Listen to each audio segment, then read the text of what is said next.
Thanks for that very, very kind introduction. Actually, after this morning, I feel a bit humbled to present what we do as best practice. But I'm going to do it anyway. First, I need to... Do I need to turn it on? No? Okay, first I want to tell you a little bit of our background, who Climate KIC is, because the journey is just a very small piece of what we actually do, the one that I'm personally most proud of, but nevertheless. So why do we even exist?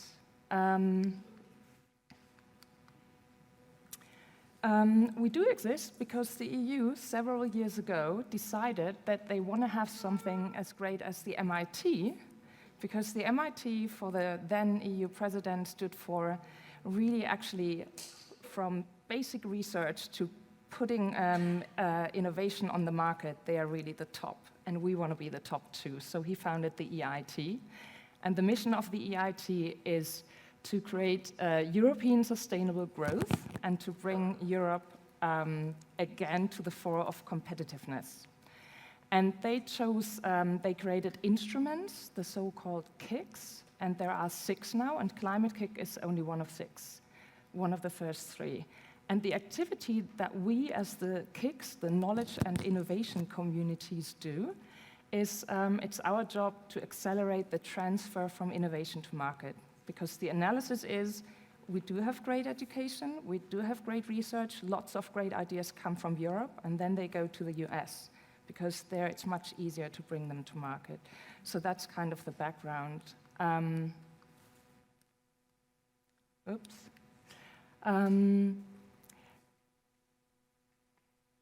That's kind of the background from we have to create jobs and we want to be competitive, but we as the Climate KIC, we also have the topic of climate change. That's our raison d'être too. So it's obvious there's an urgent need globally for adaptation and mitigation to climate change. And we see it as a great opportunity for the creation of a green economy. So basically, we work under the paradigm that you can solve a lot of this climate challenge in the business world. And that was an interesting discussion actually this morning about this too. So what is our vision? We want to provide the people, products, and leadership to address this challenge of global climate change. And our mission is to actually create opportunities for those who are innovative and who want to change and shape the new economy. So it's a very big topic that we are addressing.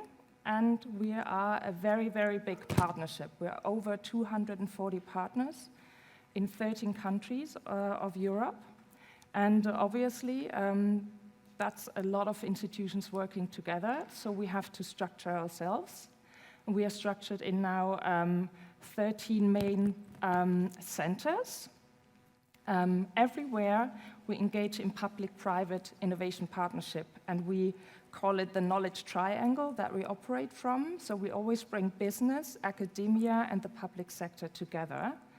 And we collaborate to then address this challenge of climate change. And it's all about driving innovation through creative partnerships, basically trying to do in collaboration with each other what one single institution couldn't do.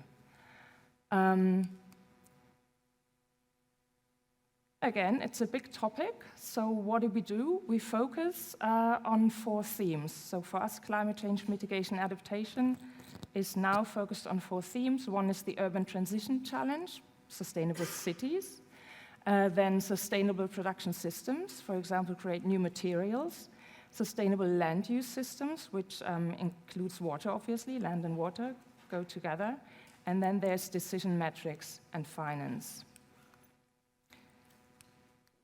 And again, we try to focus and structure so that we can actually serve our mission. And I stand here for the education pillar. We have 3 pillars. And in the education pillar, obviously, it's about creating the future leaders to actually give young people the opportunity to become leaders, to become entrepreneurs and change agents. Then we have entrepreneurship, and they basically support startups. We have this Accelerator, for example, here in Switzerland, and all you need is an idea, and you put it in online, and then you might be, at the end of a competition, become part of our Accelerator program. And then there's innovation, and that's projects where, for example, Bayer and the ETH Zurich and other partners come together to actually bring new products and services to market. So education, it's about developing the future climate entrepreneurs and change agents. And I was asked to talk about the journey, and now I'm getting there. This was the very first thing that we managed to do in the Climate KIC when we came into existence in 2010. It was also the question, what context enables you to be successful? And I've been thinking about that, and basically in 2010, we were one of the first 3 KICs. It was a big deal, everybody was enthusiastic. Nobody knew quite yet how to actually get from the application that we'd written to actually doing something. And I was asked to create this summer school, for which we had a one-pager of idea what we wanted to achieve. And there was a handful of European colleagues with whom it took us a few months to create this, to make it happen. And basically it worked like this. Every week we met at some other place, looked around, what do you have that we can show that's interesting to students? And then we created the program a little bit, and then the week after, everybody came back and they had gone into their universities. It was universities then. They went back, and the professors and their other colleagues, they said, this is a good idea, that's a bad idea, you should try this, have you thought about that? So a lot of people actually pitched into this. Anyway, there was one journey in 2010. Last year, we had 8 summer schools. They are 5 weeks long each. 12 European cities were hosts of always 2 weeks of summer school. We had 360 students there, and they came up with 64 business ideas. So how does the journey work? What is it? We bring together students, say 40, 45 students, at one location, and there they stay for 2 weeks. Let's say they go to London. And in these 2 weeks, we give them food for thought. We want to inspire them. We show them how science has been transferred to business already. We expose them to startups, can be Climate KIC startups who actually have done our summer school, like Moritz, who was part of my summer school in 2010. And so the students can actually see, wow, this guy really rocked a lot in the last 4 years. He's a really cool guy. He's a real doer. So it's also by exposing them to people who are not that much older, but who really, really have achieved something, and to share their experience. We also go to companies. Site visits are very important for us. And we show them the labs where stuff happens that can actually go to market, and where actually also academics try to bring their innovations to market. So it's all about inspiration. And it's inspiration in all the different fields. I said we do land and water, but we also do cities. That can be mobility, but it can also be buildings. So it's a huge a huge span of topics that we expose our students to. And then they have to start ideating. Okay, so we know about a few climate challenges now. We've heard of those in lectures, or we got to know some when we went on a site visit somewhere. So what could be the problem that we want to ideate for? And in these first 2 weeks, our students then have to come up with ideas. And if I have an idea that I really want to follow up, I really want to work on it, I have to convince, say, 4 other people on this journey to join me in my team. So the first 2 weeks are also about team building. They are also about getting out of the building, and obviously you have to ask people, sometimes random people in the streets, sometimes researchers, sometimes business people, before you can actually develop your idea, because you want to know, you need to get out of the building to actually understand what is the real problem here. Just because I think there needs to be behavioral change, that's not enough, I think. You have to really go out and understand why people behave in certain ways, so you can know what you could provide to change their behavior, for example. And also, when you come up with an idea, it's always good to go out of the building and test it. I think Martin this morning said, you want to prototype, you want to fail early and often, and you can do that best if you pick up the phone or you talk to people, so that's also part of what we do.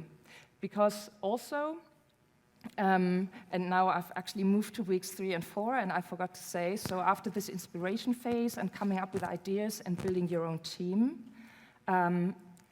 you will change location. So the London people last summer, they then came to Zurich. And then week 3 and 4, still it's about inspiration. We go on site visits with the students, but it's much more focused on developing your idea and turning it into a business idea.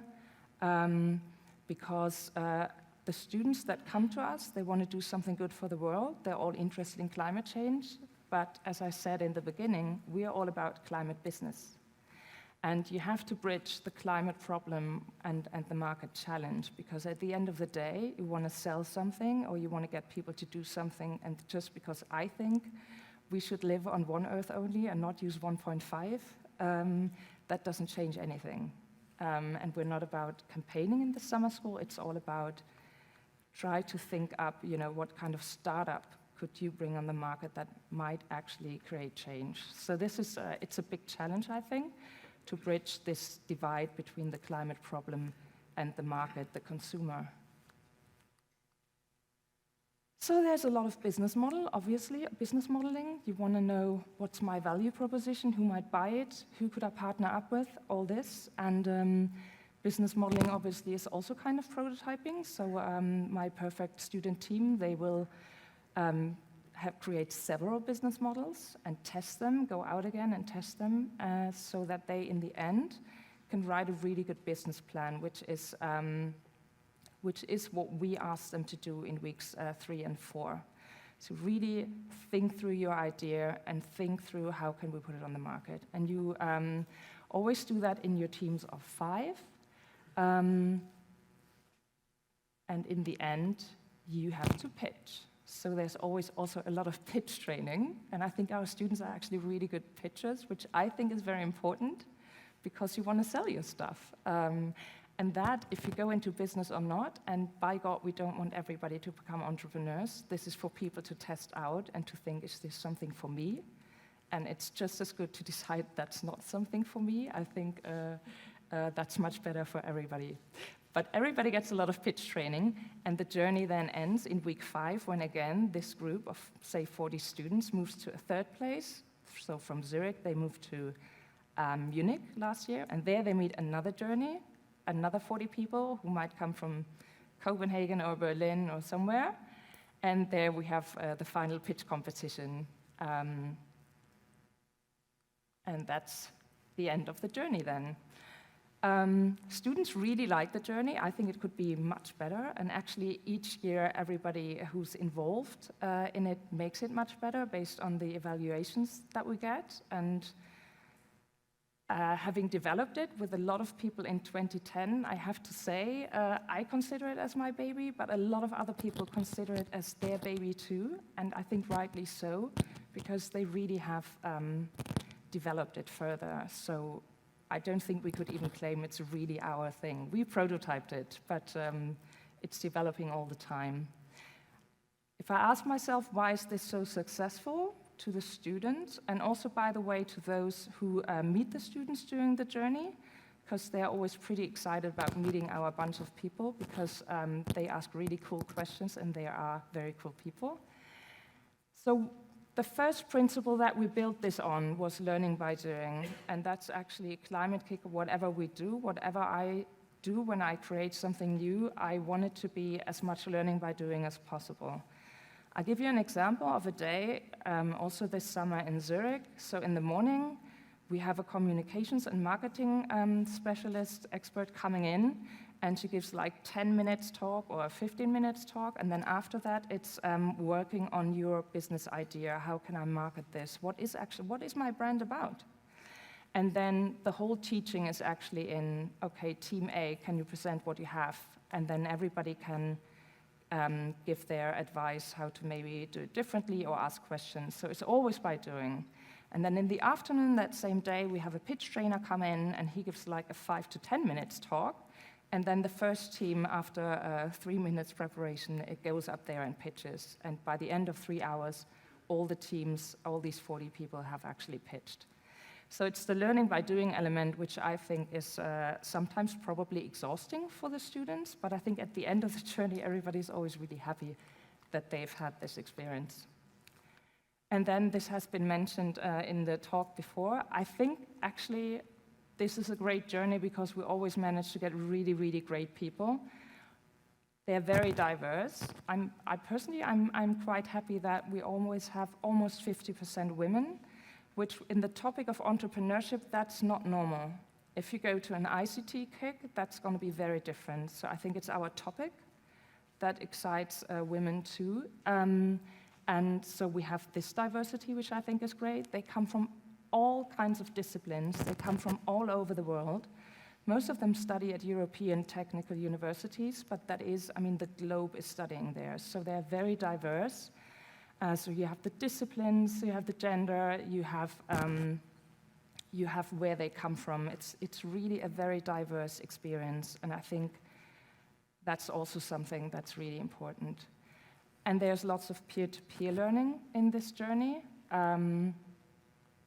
You have to work in your team. You also have to come to grips with a team. I think a lot of learnings there is also like working under such stress with your team, and you get ruptures, and you know where your pain points are after these 5 weeks, I guess. And they can learn a lot from each other, and we also learn from them. And I don't just say that.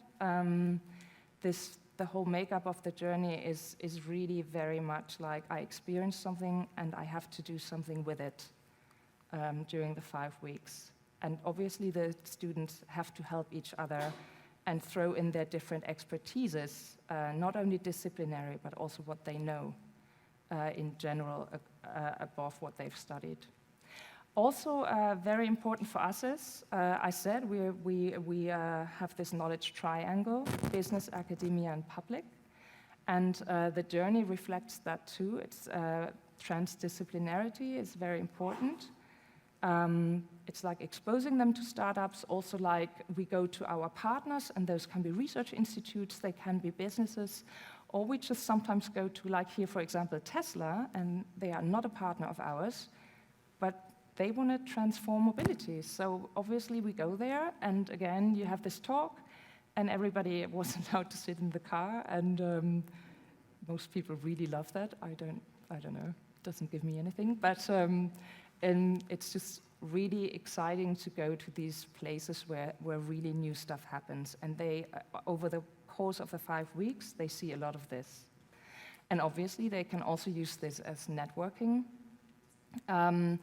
Because networking, I think, if we want to empower people to make actual change, it's not so much to give them learning. It's much more to let them experience, and also to create a network that can actually help them in future to create something. And they all probably go back to study now, and they might not fund a business or do something else that tackles the climate challenge immediately, but they, even after the journey, they will have a worldwide network.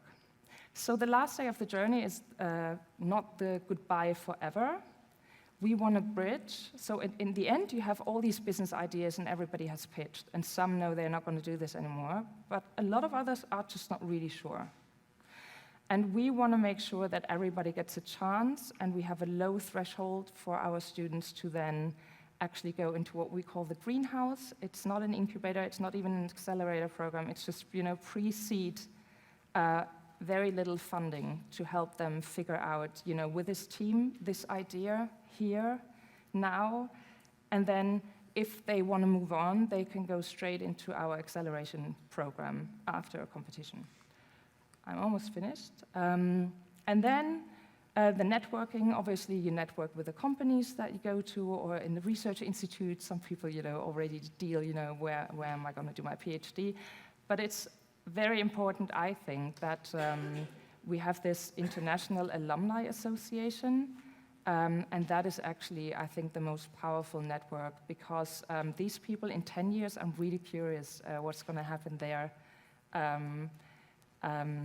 They are from 40 nationalities, they are on 4 continents, and we had nothing to do with this. They founded themselves after the first summer school in 2010, it's actually my students who founded this, and they are really, really super active and great people. And every time we have new journeys that come to an end, they are immediately there and say, here's the chapter in Berlin or in Paris, and come to us and do stuff with us. So this, I think, is actually one of the most powerful stuff. Yeah, and I think maybe we don't do that enough. This morning I thought the journey to the self, I think maybe that's something where we could put more emphasis on. Because in the end, it's really about finding out what's your mission. Might it be that you are part of this great change towards the green economy by your small startup that might fail, but nevertheless will have all gotten us on the route to change. Thank you.